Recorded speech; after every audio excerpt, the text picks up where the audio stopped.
What is up, my fish tank guys and girls? For those of you who have a sump, you can probably admit that you tend to neglect it and you don't take care of it nearly as well as you should.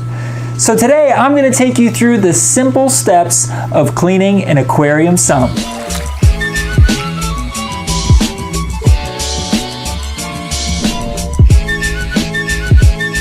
So the sump is a very important piece of your aquarium system. But because it doesn't have the coral and the fish and the rockwork and the flash of the display tank, it tends to get overlooked and neglected. So before we talk about the steps of cleaning an aquarium sump, let's talk briefly about regular maintenance and then cleaning frequency.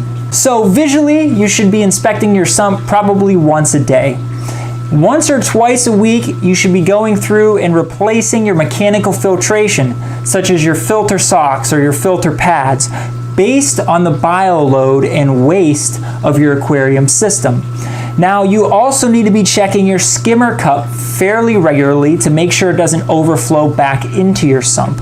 So those are the things you can do for regular maintenance. Now, when it comes to doing a nice, thorough cleaning of your sump, that's something that should ideally be done probably once a month. But let's be realistic here, it ain't gonna happen for most people, me included. So I shoot for once a quarter, or at the very worst, once every 6 months. Cleaning your sump and maintaining it is going to improve the overall health of your aquarium system, so it's not something you want to overlook. Okay, so let's get into these steps of cleaning your aquarium sump. Step 1, pretty simple. We're gonna turn off all of our equipment. This includes our return pump, our skimmer pump, if you have a heater in your sump, or any other equipment that might require power. We're gonna wanna shut all of that off. Now, step 2 probably doesn't even need to be said, but you're gonna wanna remove any lids or tops or anything preventing easy access to your sump, as we wanna make the cleaning process as simple as possible. So step number 3 seems pretty obvious. It's just to drain and empty your skimmer cup, especially if it's full like mine is. We're gonna be working in the sump, moving things around. You don't wanna bump that and get a bunch of that nasty skimmate into your sump water. I personally am only going to be draining about 4 or 5 gallons from my sump, so I don't want any extra nasties in that sump water. You'll then want to remove your skimmer cup and skimmer body from your sump as well, as we're going to give that a thorough cleaning as a part of the sump cleaning process. Step number 4, you're going to want to begin siphoning water out of your sump. When siphoning water out of your sump, you're going to want to pay close attention and look for any settled detritus or other material at the bottom of your sump. This is important to remove as a part of the cleaning process. Step number 5 can be done while your sump is draining, or after you've drained some of the water out of your sump.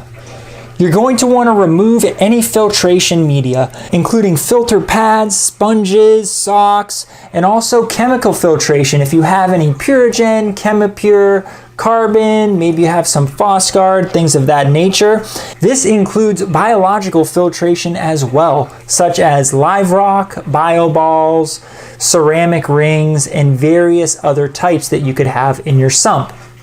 Now, the important part of removal here is things like filter pads and floss can be simply thrown away, but your other forms of filtration need to be placed in the bucket of water that you're actually using to drain your sump. The reason being is that these types of media house beneficial bacteria that you don't want to lose. So I have a little more siphoning to do. However, this brings us to step number 6, which is simply to clean everything that you've taken out or removed from your sump.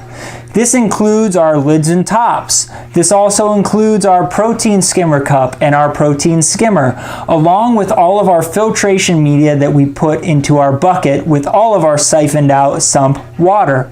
For that stuff, you're gonna want to, swish it around in the water. For sponges, you'll wanna wring them out and squeeze them, getting all of that extra built up stuff out of them while maintaining that beneficial bacteria. So the seventh and final step of the process is to take everything that we've removed from the sump and put it back into the sump after a nice cleaning.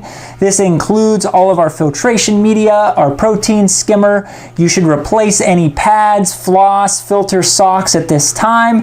And then obviously you're going to want to replace the water that you removed from the system with a fresh batch of salt water. Okay, so there you have it. Hopefully I did a decent job of laying out the steps to clean your aquarium sump in a very simple and straightforward way. It shouldn't be all that difficult, but it will be made a lot easier if you do it a little more often and you keep up with your regular maintenance. So once again, I am the Fish Tank Guy. Thank you so much for checking out my channel and checking out this video. Hopefully it was helpful for you. Go ahead and please leave a comment below if you have any thoughts or suggestions. If you haven't yet subscribed, please consider doing so. That would be awesome. Give this video a like if you liked it.